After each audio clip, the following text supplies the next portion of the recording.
Buzzing to be here in front of a nice big crowd. It's cool, absolutely shitting myself. I'm going to start off with a bit about my nan, yeah? My nan, she comes from Cwmbran in South Wales. Are you from there? Oh, okay, Sam, yeah, that works. She, same house, same place, same town for the best part of 60 years. She's fabulous, okay? Yeah? She's like most nans. She's always just trying to give you shit. You know, like you're on the phone with her, you say, hiya, Nan. Hiya, sweetheart, how are you? You proceed to tell her how you are, and she responds with, do you need any plates? I've got some plates here I'm trying to get rid of. You say, no, Nan, I've taken 20 already, but thanks for the offer. I lived with her for a bit while at university. It was bloody lush. You know, same house my mum was brought up in, same town I was born in. I say, Nan, don't get up in the morning, you know, I'm up early for uni, no need for you to get up. But there she'd be at 6:30 in the morning, waiting in the kitchen for me with a bit of jam toast. And she'd say, do you want raspberry or strawberry jam? I say, oh, take the piss, Nan, raspberry. Every night, I'd come home to a warm plate of food as instructed. But the best part about living with my nan was the gossip. The constant gossip from the concrete walls of Cwmbran. I mean, how the fuck did she come up with it? Do you know Robert? No? I don't know.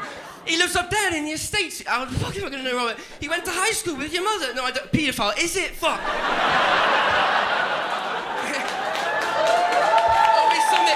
Always something so deep and depressing, you know? The other day, she says, I was in the paper the other day. I say, where are you at? You're in the paper? Why are you in the paper? Young wives. Go on, you spice. Young wives.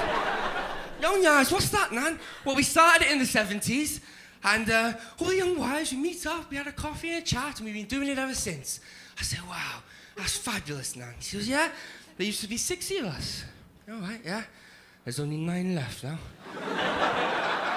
Fucking hell, that's a bit sad, isn't it, Nan? Get over yourself. Sorry, Nan.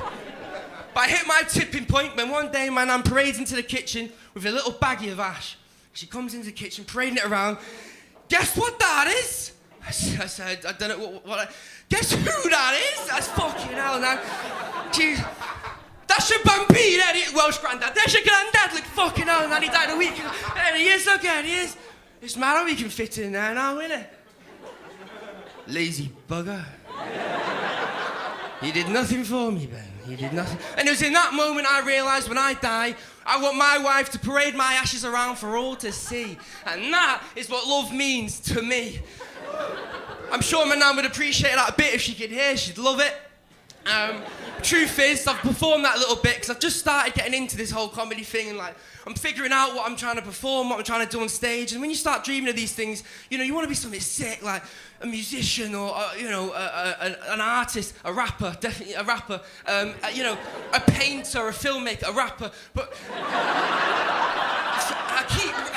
for some reason, I keep writing fucking poems which are a bit dead.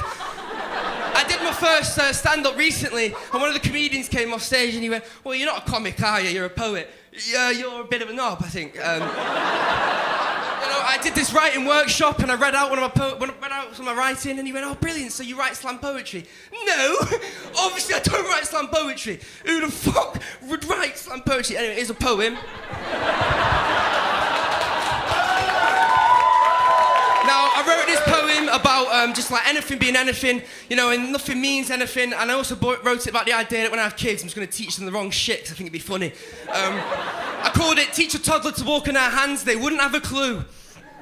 When I have a child, I'm going to teach them orange is yellow and yellow is orange and orange is yellow. The alphabet starts at F and LMNOP is one letter.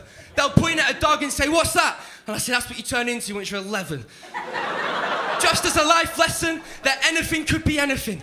And when they start school, I'll hand it over to the teacher to teach them the correct stuff. The teacher will ask, where did your kid learn all this wrong information? And I'll just tell the teacher the kid's a thick cunt. And tell the kid not to snitch, and to listen, and to unlearn what I've told him, because it was all pish, it was all wrong. They'll be confused, of course, they're only 4, and everything they've ever known is wrong. They use different numbers in school, Dad. That's because we made up our own ones. But I'll explain. I was just teaching them an important life lesson, that life is what you make it. To think outside the box and to respect what people say, because they're learning too. And from them you can learn a lot, even if they're just as wrong. But yes, unfortunately, it was all shite. It was all pish.